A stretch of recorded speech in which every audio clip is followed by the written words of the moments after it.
बच्चों, आज मैं आपसे कक्षा 12 व्यवसाय अध्ययन के अध्याय 5 संगठन के अभ्यास प्रश्नों पर चर्चा करूंगा। गत वीडियो में हमने लघुत्तरात्मक और अति लघुत्तरात्मक प्रश्न देखे थे। आज हम निबंधात्मक प्रश्नों पर चर्चा करेंगे। आइए, पहला प्रश्न है, प्रभावी संगठन अधिकार अंतरण के लिए प्रतिनिधि मंडल को क्यों जरूरी माना जाता है। देखिए, किसी भी संगठन के अंतर्गत अधिकार अंतरण क्यों जरूरी माना गया है, ये यहाँ पूछा गया है। एक प्रभावी संगठन के लिए अंतरण की आवश्यकता। पहला है प्रभावी प्रबंध के लिए। प्रभावी होने से तात्पर्य है अपने उद्देश्यों को सफलतापूर्वक प्राप्त कर लेना, यानी कोई भी संगठन अपने उद्देश्यों को सफलतापूर्वक प्राप्त कर ले, इसके लिए अधिकार अंतरण होना बहुत आवश्यक है। जब अधिकार अंतरण होता है तो प्रबंध प्रभावी तरीके से किया जा सकता है। प्रबंधकों द्वारा अपने कर्मचारियों को अधिक अधिकार देकर अन्य महत्वपूर्ण कार्यों पर ध्यान केंद्रित करने के लिए अधिक समय मिल जाता है। देखिए, जब दैनिक क्रियाकलापों से संबंधित अधिकार नीचे के स्तर के कर्मचारियों को दे दिए जाते हैं तो प्रबंधन के पास महत्वपूर्ण कार्य करने के लिए पर्याप्त समय उपलब्ध हो जाता है और वे महत्वपूर्ण निर्णय आसानी से ले पाते हैं अपने संगठन के लिए, जिससे उनके कार्यभार में कमी आती है और अधिकार अंतरण करने से उनके कार्यभार में भी बहुत कमी आती है। वे अपना ध्यान नए क्षेत्रों में अधिक उत्कृष्टता पूर्ण कार्य करने पर केंद्रित कर सुअवसर भी प्राप्त करते हैं और इससे वे अपना ध्यान महत्वपूर्ण बातों पर लगाते हैं। महत्वपूर्ण क्षेत्रों पर, नए नए क्षेत्रों पर लगाकर वे अपने संगठन, अपने संस्थान को आगे ले जाने के लिए कार्य करते हैं। वे अवसरों का लाभ उठा लेते हैं। दूसरा है कर्मचारियों का विकास। देखिए, अधिकार अंतरण से कर्मचारियों को अपनी प्रतिभा का उपयोग करने के लिए अधिक सुअवसर प्राप्त होते हैं। उनकी प्रतिभा को और अधिक विकास मिल जाता है। कर्मचारियों को जब अधिकार मिलते हैं तो वे अपनी प्रतिभा को दिखाने का कार्य करते हैं। वे अपनी प्रतिभा को दिखाते हुए अच्छे से अच्छा कार्य करने का प्रयास करते हैं, जो कि एक संगठन के हित में होता है। इससे उनमें निपुणता विकसित होती है तथा वे ऐसे कार्यों को करने में सामर्थ्यवान हो जाते हैं जो जटिल प्रकृति के होते हैं। देखिए, इससे उनमें निपुणता भी आती है और वे जटिल कार्यों को करने से भी नहीं घबराते। वे जटिल से जटिल कार्यों को भी आसानी से संपादित कर लेते हैं। अधिकार अंतरण से आने वाले समय के लिए सुयोग्य प्रबंधकों का निर्माण होता है और अधिकार अंतरण के कारण जब जटिल परिस्थितियों में भी कर्मचारी नहीं घबराएगा तो इससे भविष्य के लिए नए प्रबंधक, योग्य प्रबंधक तैयार हो जाते हैं। अंतरण कर्मचारियों को उनकी प्रतिभा का उपयोग करने, अनुभव प्राप्त करने और अपने आप को उच्च पदों पर आसीन होने में सहायता करता है तथा बल प्रदान करता है। देखिए, अधिकार अंतरण की मदद से जो कर्मचारी होते हैं वे अपने प्रतिभा का प्रयोग करते हैं, उसका उपयोग करके नए नए कार्य करते हैं। साथ ही उन्हें अनुभव भी मिलता है और वे उच्च पदों के ऊपर जाने के लिए तैयार हो जाते हैं, क्योंकि वे अब कठिन कार्यों को करने से भी नहीं घबराते हैं। कर्मचारियों को प्रेरणा। देखिए, अधिकार अंतरण से कर्मचारियों को प्रेरणा भी प्राप्त होती है। अधिकार अंतरण से कर्मचारियों को प्रतिभा का प्रयोग करने के ज्यादा अवसर प्राप्त होते हैं। उन्हें पर्याप्त मात्रा में अधिकार दिए जाते हैं, जिससे उनमें उत्तरदायित्व की भावना विकसित होती है। देखिए, अधिकार अंतरण के अंतर्गत कर्मचारियों को पर्याप्त मात्रा में अधिकार दिए जाते हैं। जब उन्हें अधिकार मिलते हैं तो उनमें उत्तरदायित्व की भावना भी पैदा होती है। उत्तरदायित्व एक कर्मचारी में आत्मविश्वास को बढ़ावा देता है तथा भरोसे में सुधार लाता है और जब अधिकार मिलते हैं, उनमें उत्तरदायित्व की भावना आती है तो इससे कर्मचारियों में भरोसा बढ़ता है और उनमें आत्मविश्वास भी बढ़ने लगता है। उन्हें निर्णय लेने के लिए बार बार अधिकारियों के पास जाने की आवश्यकता नहीं होती, जिससे निर्णय शीघ्रता से ले लिए जाते हैं। जब अधिकार प्राप्त हो गया है कर्मचारियों को तो वे खुद ही निर्णय ले लेते हैं। वे सही निर्णय ले लेते हैं, जिससे उन्हें बार बार उच्च अधिकारी के पास जाने की आवश्यकता नहीं रहती और जल्दी निर्णय ले लिए जाते हैं। वह अपने आप को प्रोत्साहित महसूस करता है तथा आगे भी अपने कार्य निष्पादन को उन्नतिशील बनाने का प्रयत्न करता है। देखिए, अधिकार मिलने पर वह अपने आप को उत्साहित महसूस करता है। उसे लगता है कि संगठन उसके प्रति विश्वास रखता है और अपने कार्य निष्पादन को वह उन्नतिशील बनाने के प्रयास करता रहता है। विकास का सरलीकरण। अधिकार अंतरण एक संगठन को तैयार कार्यबल प्रदान कर विकास करने में सहायता प्रदान करता है। देखिए, अधिकार अंतरण से कर्मचारी भविष्य के लिए योग्य प्रबंधकों के रूप में तैयार होते हैं। तो एक संगठन को योग्य व्यक्ति मिल जाते हैं, योग्य कार्यबल प्राप्त हो जाता है। इसके द्वारा नया काम करने के लिए ऊंचे पदों हेतु प्रशिक्षित व अनुभवी कार्यबल आसानी से मिल जाता है, जो नए उत्पाद को प्रारंभ करने व महत्वपूर्ण कार्यों को संपन्न करने के लिए समर्थ होते हैं। अब जो ये प्रबंधक उसे मिल रहे हैं, महत्वपूर्ण कार्य को वो संपादित कर लेते हैं, साथ ही उच्च पद पर भी वे आसानी से कार्य कर लेते हैं। नए उत्पाद को प्रारंभ करने से भी वे नहीं घबराते, आसानी से कार्यबल तैयार मिलता है। प्रबंध पदानुक्रम का आधार। अधिकार अंतरण अधिकारी और अधीनस्थ में संबंध बनाता है। देखिए, अधिकारी द्वारा अपने अधीनस्थ को अधिकार दिए जाते हैं। इससे यह पता चलता है कि कौन अधिकारी है और कौन अधीनस्थ है, उन दोनों के बीच संबंध स्थापित होता है, जो प्रबंध पदानुक्रम का आधार है। और यही बात क्या है, क्रम का आधार भी होता है। यह अधिकार के प्रवाह का क्रम है, जो बतलाता है कि किसे किसको सूचना देनी है। जिस सीमा तक अधिकारों का अंतरण किया जाता है काम पर संगठन में, उसी सीमा तक वे प्रभावी होते हैं। और जिस सीमा तक, यानी जहां तक अधिकार दिए जाते हैं, वहीं तक अधिकार प्रभावी होते हैं। अगला व्यक्ति उन अधिकारों का प्रयोग नहीं कर सकता जिसे वे अधिकार नहीं दिए गए हैं। साथ ही इससे यह भी पता चलता है कि कौन किसे सूचना देगा, कौन किससे आदेश प्राप्त करेगा, किसके निर्देशों के अनुसार कार्य करेगा। उत्तम सामंजस्य। अधिकार अंतरण के तत्व जैसे अधिकार, उत्तरदायित्व व जवाबदेहिता संगठन में विभिन्न स्तरों से संबंधित होते हैं। देखिए, सभी स्तरों पर ये पाए जाते हैं, किस स्तर पर कितने अधिकार हैं, किसका कितना उत्तरदायित्व है, किसका कितनी जवाबदेहिता है, इसका अधिकार अंतरण द्वारा पता चल जाता है। तो इसका आसानी से हम बता सकते हैं कि किसकी कितनी जिम्मेदारी होती है। इससे कर्तव्यों की लीपापोती व पुनरावृत्ति को रोका जाता है। किसी दूसरे की जिम्मेदारी इससे तय नहीं होती, जिसके पास जितना अधिकार है उसकी उतनी जवाबदेहिता बनती चली जाती है। तो कर्तव्यों की लीपापोती और पुनरावृत्ति इससे रुक जाती है, क्योंकि प्रत्येक स्तर पर क्या काम करना है इसकी स्पष्ट व्याख्या की हुई होती है। सब कुछ स्पष्ट होने से प्रभावी सामंजस्य स्थापित करने में सहायता मिलती है। देखिए, जब सब कुछ स्पष्ट है, किसका उत्तरदायित्व कितना है, किसकी जवाबदेहिता कितनी है और किसके पास कितने अधिकार हैं, तो लीपापोती रुक जाएगी और सामंजस्य बना रहता है। विभागीय संरचना क्या है, इसके फायदे और उदाहरणों पर चर्चा करें। देखिए, इसमें विभागीय संरचना के बारे में पूछा गया है। विभागीय संरचना पूरी संस्था को उसके द्वारा उत्पादित किए जाने वाले उत्पादों के आधार पर विभक्त करने को प्रभागीय संगठन ढांचा कहते हैं। एक संगठन है, वह कई प्रकार के उत्पाद बनाता है। वह प्लास्टिक से संबंधित उत्पाद भी बनाता है, वह कपड़े भी बनाता है, वह मेटल से संबंधित उत्पाद भी बनाता है। तो वह उत्पादों के आधार पर अलग अलग प्रभाग बनाकर वह क्या करता है, प्रभागीय संगठन ढांचा स्थापित करता है। और इनके अंतर्गत उत्पादन का कार्य भी होगा, क्रय का कार्य भी होगा, विक्रय का कार्य भी होगा, विपणन का कार्य भी हो रहा है, विज्ञापन का कार्य भी हो रहा है, लेखा कार्य भी होता है। बड़े संगठनों में विविध प्रकार की गतिविधियों का संचालन किया जाता है के द्वारा सरल तथा मूलभूत कार्यात्मक ढांचे से अलग प्रभागीय संगठन ढांचे का गठन किया जाता है, जो उनकी गतिविधियों के लिए अधिक उपयोगी होता है। जो बहुत बड़े बड़े संगठन हैं, जो कई प्रकार के उत्पादों का निर्माण करते हैं, वहां पर प्रभागीय संगठन ढांचा देखने को मिलता है। ऐसे उपक्रम जो बाजार में एक से ज्यादा उत्पादों की पूर्ति करते हैं, उनमें इस प्रकार का ढांचा दिखाई देता है। इसमें पृथक व्यावसायिक इकाई अथवा प्रभाग का संगठन ढांचा समाविष्ट होता है। प्रत्येक इकाई का एक प्रभागीय प्रबंधक होता है। जितनी भी इकाइयां होंगी, उन प्रभागों का अलग ही प्रभागीय प्रबंधक होता है और वह उस प्रभाग के लिए जिम्मेदार होता है। हर प्रभाग कार्यात्मक ढांचे की ओर अभिमुख होता हुआ प्रतीत होता है। प्रभाग का प्रधान प्रभाग के लाभ अथवा हानि के लिए उत्तरदायी होता है। जो भी उसका प्रभागाध्यक्ष है, वह उस प्रभाग के लाभ और हानि के लिए जिम्मेदार होता है, उत्तरदायी होता है।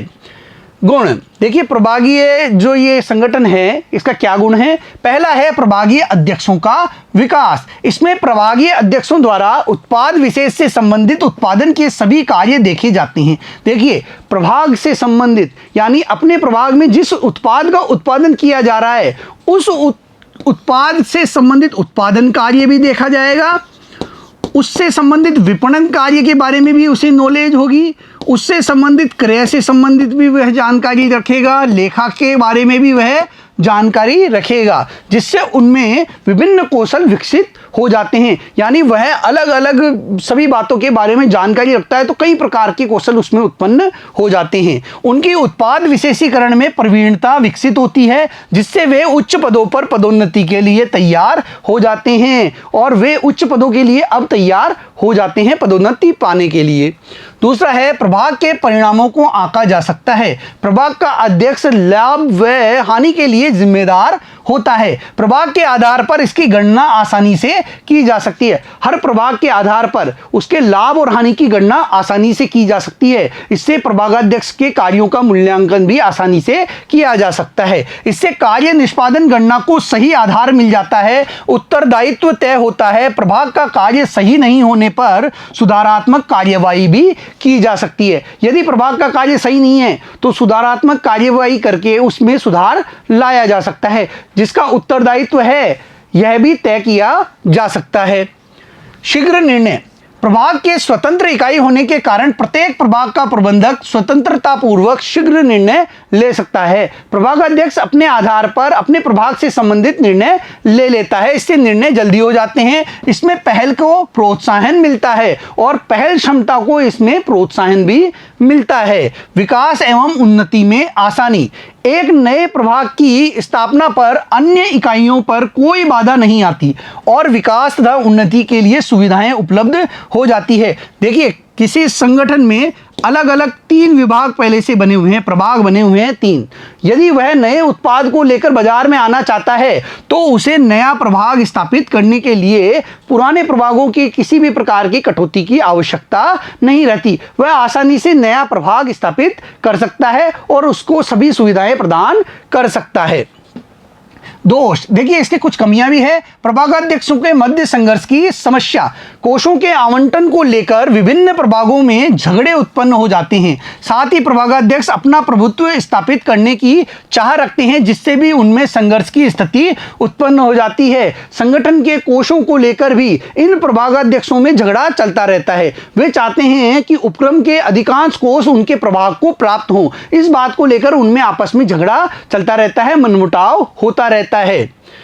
कार्यों का दोहरान, प्रत्येक प्रभाग में सभी क्रियाएं की जाती हैं, इससे कार्यों का अनावश्यक दोहरान होता है तथा लागत भी बढ़ जाती है, क्योंकि प्रत्येक प्रभाग को एक ही कार्य के लिए पृथक से मशीनरी एवं सामग्री दी जाती है। देखिए, यदि एक उपक्रम में कई प्रभाग हैं, यहाँ पर मेटल से संबंधित अलग प्रभाग है, यहाँ पर कपड़े से संबंधित अलग प्रभाग है, यहाँ पर रबड़ से संबंधित अलग प्रभाग है, यानी उनके उत्पाद तैयार करने के लिए अलग अलग प्रभाग हैं। तो इसमें सभी में उत्पादन का कार्य भी होगा, क्रय का कार्य भी होगा, विपणन का कार्य भी होगा और लेखांकन का कार्य भी होगा। ये कार्य सभी प्रभागों में होते हैं, तो इससे कार्यों का दोहरान होता है।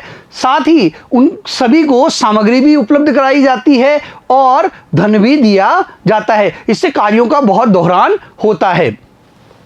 संगठन की हितों को हानि, देखिए इससे संगठन के हित भी प्रभावित होते हैं। प्रत्येक प्रभागाध्यक्ष अपने प्रभाग के कार्यों को प्राथमिकता प्रदान करते हैं, जिससे संगठन के हितों को ठेस पहुंचती है और ऐसा करने पर संगठन के जो हित हैं वो प्रभावित होते हैं। अपने प्रभाग को स्थापित करने के चक्कर में वे संगठन के हितों को भुला देते हैं और अपने प्रभाग का प्रभुत्व स्थापित करने के चक्कर में वे संगठन के हितों को भुला देते हैं। वे सिर्फ अपने प्रभाग को आगे बढ़ाने के लिए तत्पर रहते हैं।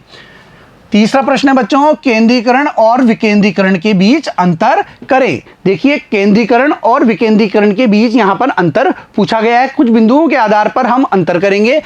केंद्रीकरण एवं विकेंद्रीकरण में अंतर, अर्थ के आधार पर किसी संगठन में केंद्रीय बिंदुओं पर व्यवस्थित एवं स्थायी ढंग से अधिकार सुरक्षित करने को केंद्रीकरण कहा जाता है। यानी सभी अधिकार जो हैं वे एक केंद्र बिंदु को दिए गए हैं।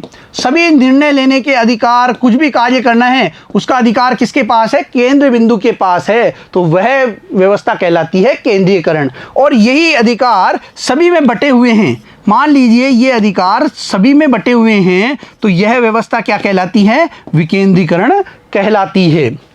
जबकि कार्य निष्पादन के स्तरों पर व्यवस्थित एवं स्थायी रूप से अधिकारों का प्रत्यायोजन विकेंद्रीकरण कहलाता है। अधिकार किसको दिए गए हैं? सभी स्तरों पर दिए गए हैं, निम्न स्तर तक अधिकार दिए गए हैं, तो वह विकेंद्रीकरण कहलाता है। निर्णय केंद्रीकरण में प्रबंध के उच्च स्तर पर अधिकाधिक निर्णय लिए जाते हैं, जबकि विकेंद्रीकरण में निम्न स्तर पर अधिक से अधिक निर्णय लिए जाते हैं। जहां पर कार्य हो रहा है वहां पर निर्णय लिए जाते हैं विकेंद्रीकरण के अंतर्गत। अधिकार केंद्रीकरण के अंतर्गत अधिक अधिकार अधीनस्थों को नहीं सौंपे जाते, जबकि विकेंद्रीकरण में अधीनस्थों को अधिक अधिकार सौंपे जाते हैं। अधिक से अधिक अधिकार निम्न स्तर तक दे दिए जाते हैं जहां पर कार्य संपादित किया जाना है। अधीनस्थों की भूमिका केंद्रीकरण में अधीनस्थों की भूमिका का उतना महत्व नहीं होता, क्योंकि यहां पर सारे महत्वपूर्ण जो अधिकार हैं, सारे जो महत्वपूर्ण निर्णय हैं, वे उच्च प्रबंध द्वारा लिए जाते हैं, एक केंद्र बिंदु द्वारा लिए जाते हैं। जबकि विकेंद्रीकरण में अधीनस्थों की भूमिका का महत्व बढ़ता है, क्योंकि उनके पास भी अधिकार होता है, वे भी निर्णय ले सकते हैं। अधिकार हस्तांतरण केंद्रीकरण में उच्च स्तर से निम्न स्तर को अधिकारों का हस्तांतरण नहीं होता। देखिए केंद्रीकरण में क्या है, सारे अधिकार किसके पास हैं? केंद्र बिंदु के पास हैं, उच्च प्रबंध के पास होते हैं। यहां पर अधिकारों का हस्तांतरण नहीं होता, जबकि विकेंद्रीकरण में उच्च स्तर से निम्न स्तर को अधिकारों का हस्तांतरण होता है। चौथा प्रश्न है बच्चों, एक कार्यात्मक संरचना एक विभाजन संरचना से अलग कैसे है? यहां पर कार्यात्मक संगठन ढांचा और प्रभागीय संगठन ढांचा यानी विभाजन संरचना में अंतर पूछा गया है। यहां पर हम अंतर कर रहे हैं कुछ बिंदुओं के आधार पर, रचना के आधार पर। कार्यात्मक संगठन रचना कार्यों पर आधारित होती है। देखिए जो कार्यात्मक संगठन है इसकी रचना कार्य के आधार पर होगी, यानी एक संगठन में उत्पादन का कार्य अलग हो रहा है, क्रय का कार्य अलग हो रहा है और इसी प्रकार विपणन का कार्य अलग हो रहा है। तो यहां पर इन कार्यों के आधार पर अलग अलग विभाग बना दिए जाते हैं। जबकि प्रभागीय संगठन में रचना उत्पादन रेखा पर आधारित होती है तथा कार्यों द्वारा समर्पित होती है। यहां पर उत्पाद के आधार पर विभाजन किया जाता है। जितने उत्पाद होंगे, अलग अलग उत्पादों का निर्माण यदि कोई संगठन उपक्रम कर रहा है तो उन उत्पादों के आधार पर प्रभाग बनाए जाते हैं।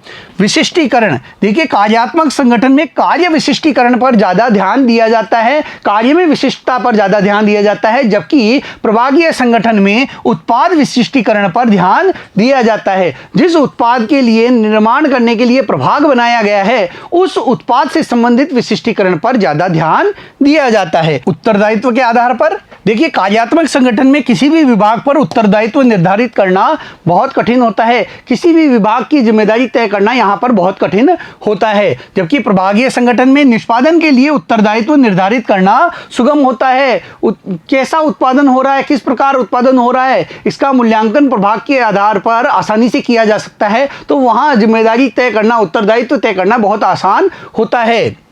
प्रबंधकीय विकास देखिए कार्यात्मक संगठन में यह कठिन कार्य होता है, क्योंकि प्रत्येक कार्यात्मक प्रबंधक को उच्च प्रबंध को सूचित करना होता है। यहां पर हर कार्य के लिए उच्च प्रबंध को सूचित करना होता है, तो इससे प्रबंधकों का विकास नहीं हो पाता है। जबकि प्रभागीय संगठन में प्रबंधकीय विकास बहुत सरल होता है, क्योंकि स्वायत्तता और स्वतंत्रता से अनेक कार्य पूरे करने के कारण प्रबंधकीय विकास में सहायता मिलती है। कई निर्णय वे स्वतंत्रता पूर्वक ले लेते हैं, स्वायत्तता पूर्वक ले लेते हैं, यानी उन्हें अन्य से पूछने की आवश्यकता नहीं होती। प्रभागाध्यक्ष अपने स्तर पर ही निर्णय ले लेता है, जल्दी निर्णय ले लेता है, तो इससे उसमें प्रबंधकीय गुणों का विकास भी होता है। लागत देखिए कार्यात्मक संगठन में कार्यों की पुनरावृत्ति न होने के कारण मितव्ययी होता है। यहां पर कार्यों का पुनरावर्तन नहीं होता, कार्यों का दोहरान नहीं होता, इसलिए खर्चा कम आता है। जबकि प्रभागीय संगठन विभिन्न विभागों में पुनरावृत्ति होने के कारण महंगा होता है। अलग अलग प्रभागों में एक ही कार्य कई प्रभागों में होता है, जिससे कि क्या है, महंगा पड़ता है, लागत अधिक आती है। सामंजस्य देखिए कार्यात्मक संगठन में जो सामंजस्य है वह आसानी से स्थापित हो जाता है, लेकिन बहुउत्पाद कंपनियों के लिए ये कार्य बहुत कठिन हो जाता है। जहां पर बहुत सारे उत्पाद तैयार किए जाते हैं वहां पर कार्यात्मक संगठन में सामंजस्य स्थापित करना बहुत कठिन हो जाता है। जबकि प्रभागीय संगठन में यह सुगम होता है क्योंकि किसी विशेष उत्पाद से संबंधित सभी कार्य एक ही विभाग में एकीकृत होते हैं। यहाँ पर एक उत्पाद से संबंधित सभी कार्य एक प्रभाग के अंतर्गत दे दिए जाते हैं, वहीं पर सारे कार्य संपादित करवाए जाएंगे। तो सामंजस्य स्थापित करना बहुत आसान होता है। अगला प्रश्न देखते हैं बच्चों, 5वां प्रश्न। एक कंपनी जो खिलौनों का एक लोकप्रिय ब्रांड बनाती है, अच्छी बाजार प्रतिष्ठा का आनंद ले रही है। इसमें विभिन्न विभागों जैसे उत्पादन, विपणन, वित्त, मानव संसाधन एवं अनुसंधान और विकास के साथ साथ एक कार्यात्मक संगठनात्मक संरचना है। हाल ही में अपने ब्रांड नाम का उपयोग करने और नए व्यावसायिक अवसरों को बुनाने के लिए यह इलेक्ट्रॉनिक खिलौनों की नई श्रृंखला लाने पर विचार कर रही है, जिसके लिए एक नया बाजार उभर रहा है। इस स्थिति में कौन सी संगठन संरचना अपनाई जानी चाहिए? कंपनी को जो कदम उठाने चाहिए उससे लाभ प्राप्त करने के संदर्भ में ठोस कारण दें। देखिए यहाँ पर संगठन ने कार्यात्मक संगठनात्मक ढांचा अपना रखा है और वह परंपरागत खिलौने बना रही है, वो खिलौनों का व्यापार कर रही है और लोकप्रिय ब्रांड उसका है। अब वह इलेक्ट्रॉनिक खिलौनों की नई श्रृंखला सामने लाना चाहती है, यानी इलेक्ट्रॉनिक खिलौनों के रूप में नए उत्पाद वह बाजार में उतारना चाहती है। तो उसे कार्यात्मक संगठनात्मक ढांचे की जगह अब उसे प्रभागीय संगठनात्मक ढांचे को अपनाना चाहिए। आइए देख लेते हैं बच्चों उत्तर। कंपनी अब नए उत्पादों में विविधता ला रही है तो उसे एक प्रभागीय संगठनात्मक संरचना का पालन करना चाहिए। प्रभागीय संरचना एक ऐसी व्यवस्था को संदर्भित करती है जहां उत्पादों के आधार पर गतिविधियों को अलग किया जाता है। विभिन्न इकाइयां और प्रभाग हैं जो विभिन्न उत्पादों के साथ काम करते हैं। दी गई स्थिति में विभिन्न इकाइयां साधारण खिलौने और इलेक्ट्रॉनिक खिलौनों के लिए हो सकती हैं। प्रत्येक डिवीजन का अपना डिविजनल मैनेजर होगा जो पूरी यूनिट की देखरेख करेगा। देखिए यहां पर क्या हो सकता है, जो कंपनी है वह साधारण खिलौने बनाने के लिए अलग प्रभाग बनाए और इलेक्ट्रॉनिक खिलौनों के लिए अलग प्रभाग बनाए। तो दोनों के प्रभाग अलग अलग होंगे और दोनों में उत्पादन कार्य, क्रय कार्य, विपणन कार्य ये अपने अपने स्तर पर अलग अलग होगा। इससे क्या होगा, काम आसानी से हो सकता है। इसके लिए प्राधिकरण होगा। प्रत्येक डिवीजन में तब और अधिक कार्यात्मक विभाग हो सकते हैं, जैसे कि इलेक्ट्रॉनिक खिलौनों के तहत संसाधन, इनपुट, विज्ञापन, उत्पादन, बिक्री आदि होंगे। वहीं साधारण खिलौनों के तहत भी होंगे। जो विभाग इलेक्ट्रॉनिक खिलौनों के अंतर्गत हैं वही साधारण खिलौनों के अंतर्गत भी होंगे। प्रभागीय संरचना का पालन करने से कंपनी को होने वाले लाभ निम्न प्रकार हैं। क्या क्या लाभ होंगे होंगे? प्रभाग का अध्यक्ष लाभ व हानि के लिए जिम्मेदार होता है। प्रभाग के आधार पर इसकी गणना आसानी से की जा सकती है। इससे कार्य निष्पादन गणना को सही आधार मिल जाता है। उत्तरदायित्व तय होता है। प्रभाग का कार्य सही नहीं होने पर सुधारात्मक कार्यवाही भी आसानी से की जा सकती है। जिम्मेदारी आसानी से तय की जा सकती है। प्रभाग के स्वतंत्र इकाई होने के कारण प्रत्येक प्रभाग का प्रबंधक स्वतंत्रता पूर्वक शीघ्र निर्णय ले सकता है। तेजी से निर्णय लिए जा सकते हैं, शीघ्र निर्णय लिए जा सकते हैं। इससे पहल को प्रोत्साहन मिलता है, साथ ही साथ पहल को भी प्रोत्साहन मिलता है। एक नए प्रभाग की स्थापना पर अन्य इकाइयों पर कोई बाधा नहीं आती और विकास तथा उन्नति के लिए सुविधाएं उपलब्ध हो जाती है। देखिए यदि नया प्रभाग स्थापित करना है तो पुराने प्रभागों पर किसी भी प्रकार का कोई भार नहीं आता, उनकी सुविधाओं में किसी भी प्रकार की कटौती नहीं होती और नया विभाग स्थापित हो जाता है, नया प्रभाग स्थापित हो जाता है। इससे उपक्रम का विकास होता है, उन्नति होती है। छठा प्रश्न है बच्चों, 1945 में ब्रिटिश प्रमोटरों द्वारा स्थापित सिलाई मशीन बनाने वाली एक कंपनी पूर्णतः औपचारिक संगठन कार्य संस्कृति का पालन करती है। निर्णय लेने में देरी से बहुत सी समस्याएं आ रही है। नतीजतन यह बदलते कारोबारी माहौल को अनुकूलित करने में सक्षम नहीं है। कार्यबल भी प्रेरित नहीं है क्योंकि वे औपचारिक चैनलों को छोड़कर अपनी शिकायतों को दूर नहीं कर सकते, जिसमें लाल फीताशाही शामिल है। कर्मचारी टर्नओवर उच्च है। बदली परिस्थितियों और कारोबारी माहौल के कारण इसका बाजार हिस्सा भी घट रहा है। आपको कंपनी को सुझाव देने हैं कि वह अपने संगठनिक ढांचे में क्या बदलाव करे ताकि सामना की जा रही समस्याओं को दूर किया जा सके। आपके द्वारा सुझाए गए परिवर्तनों से प्राप्त लाभों के संदर्भ में कारण दे। देखिए जो ये संगठन है वह औपचारिक संगठनात्मक ढांचे की ओर अग्रसर है। यहाँ औपचारिक संगठन है लेकिन अनौपचारिक संगठन भी इसे अपनाना चाहिए ताकि जो कर्मचारी हैं वे अपनी समस्याओं को उच्च अधिकारियों तक पहुंचा सके, बिना रोक टोक वे अपनी समस्याओं को उनके सामने प्रस्तुत कर सकें। आइए देख लेते हैं इसका उत्तर बच्चों। स्थिति को ठीक करने के लिए जो बड़ा बदलाव आवश्यक है वह एक पूर्ण औपचारिक संगठन संरचना से दूर जाना और कुछ अनौपचारिक संरचना के लिए अनुमति देना है। जो पूर्ण औपचारिक संगठन है इस संरचना से दूर जाना और कुछ अनौपचारिक स्थिति को अपने संगठन में प्रवेश देने से है। एक अनौपचारिक संरचना सामाजिक संबंधों का एक नेटवर्क है तो किसी संगठन के कर्मचारियों के बीच उनकी आधिकारिक रूप से परिभाषित भूमिकाओं से परे व्यक्तिगत बातचीत से उत्पन्न होती है। देखिए अनौपचारिक संगठन में क्या होता है, जो निम्न स्तर का जो कर्मचारी है वह उच्च स्तर के प्रबंधक से भी सीधा संपर्क कर लेता है। इन दोनों के बीच में जो संबंध है, व्यक्तिगत संबंध है, उसके आधार पर ये एक दूसरे से संपर्क कर लेते हैं। समस्याएं, शिकायतें ये आसानी से एक दूसरे को बता सकते हैं, सुझाव एक दूसरे से प्राप्त करते रहते हैं। एक अनौपचारिक संरचना संगठन को निम्नलिखित तरीके से लाभान्वित करेगी। पहला, इसमें संचार का कोई निश्चित मार्ग या चैनल का पालन नहीं किया जाता। देखिए इसमें संप्रेषण के लिए जो बातों को एक जगह से दूसरी जगह पहुंचाना है उसके लिए कोई निर्धारित मार्ग नहीं होता, जिससे सूचना तेजी से फैलती है। इस कारण से तेजी से सूचनाएं प्रसारित हो जाती हैं।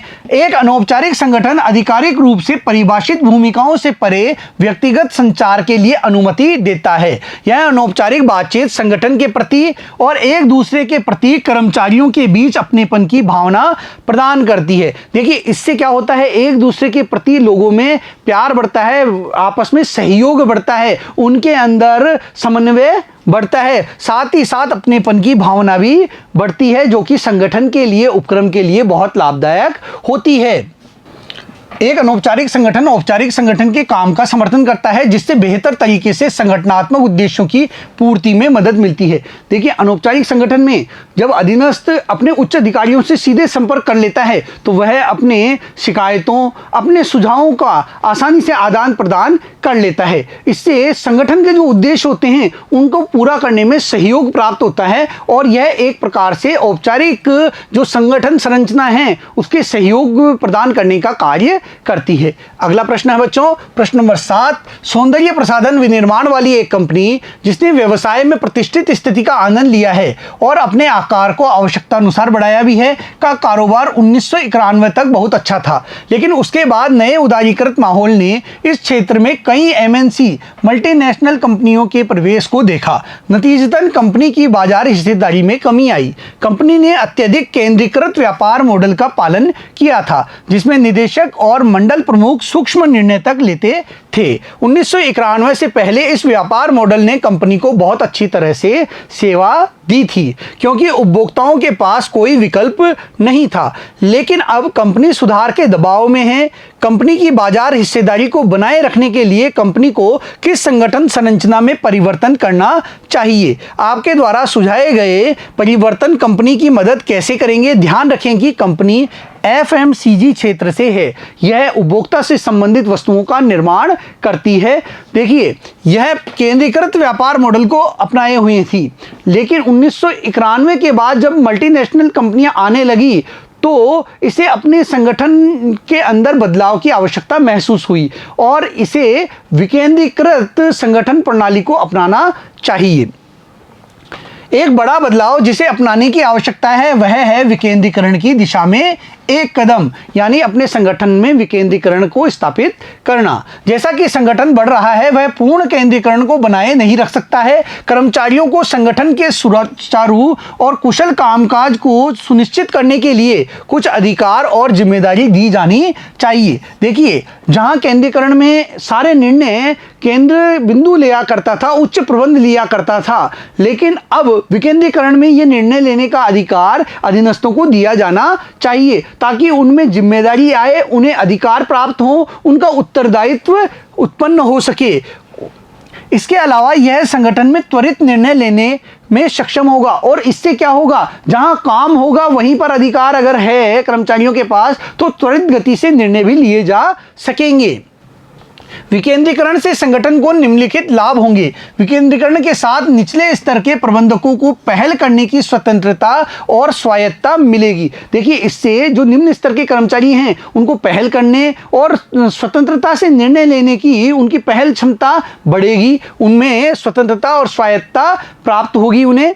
विकेंद्रीकरण प्रबंधकीय क्षमता को विकसित करने में मदद करेगा, जो विकास की प्रक्रिया में उपयोगी साबित होगा। देखिए, इससे प्रबंधकीय क्षमता भी उनमें विकसित होगी, वे कठिन से कठिन परिस्थितियों में भी अच्छा निर्णय ले सकेंगे, जिससे संगठन को ही लाभ प्राप्त होगा और भविष्य के लिए संगठन को अच्छे प्रबंधक प्राप्त हो सकेंगे। विकेंद्रीकरण के साथ निर्णय जल्दी और समय पर लिया जाता है, यह आसानी से समस्याओं का समाधान खोजने में उपयोगी है। देखिए, विकेंद्रीकरण के माध्यम से आसानी से और जल्दी से निर्णय ले लिए जाते हैं, जिससे समस्याओं का समाधान भी जल्दी से हो जाता है और आसानी से समस्याएं हल की जा सकती है। बच्चों, आज इस वीडियो में हमने इस पाठ के निबंधात्मक प्रश्न देखे। अगले वीडियो में फिर मिलेंगे।